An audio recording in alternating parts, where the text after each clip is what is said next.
saaxiibayaal halka aad naga daawanaysaan waa barta aan YouTube-ka ku leenahay maskax kabciya fashiyaal sidoo kale muuqaalkan waxaad ka daawanaysaan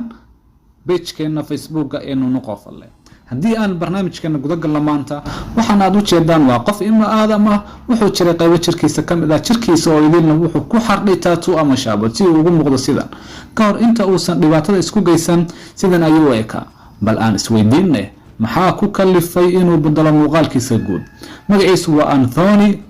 Lavredo markii uu yaraa wuxuu aad u jeclaa inuu noqdo cirbixiyeen si uu u tago meerayaasha kale ee aan ahayn dhulka isagoo ka fakari jiray inuu la kulmo wax aan ibnu aadam ahayn waqtigii ku jiray caruurnimada wuxuu bilaabay in uusan ka helin qaabku jirkiisa u samaysan yahay wuxuu doonayay inuu u ekaado aliens isagoo hadlaya ayaa waxa uu yiri waa necbahay qaabku jirkaygu u samaysan yahay maxaynu u leenahay laba gacmood maxaynu u leenahay laba lugood sidoo kale muxuu wajigayagu saa ugu samaysan yahay ayuu yiri jirkiisa taako walba oo kamid ah wuxuu ku xardhay tattoo balse inta kuma filnaan si uu ugu ekaado aliens wuxuu u bedelay midabka indhihiisa casaan 6 sano kadibna wuxuu ka dhigay cagaar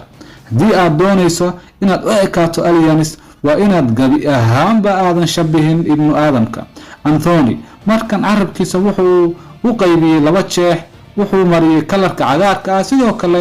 wuxuu jaray qaar kamid ah farihiisa sidoo kale wuxuu iska jaray dhagaha iyo sanka gabi ahaanba isagoo hadlaya mar kale ayaa waxa uu yiri waxa ay u dhib badan waa carabka sababtoo ah wax ma cuni karo mana hadli karo sidoo kale cunaha waxaan ka dareemaa barar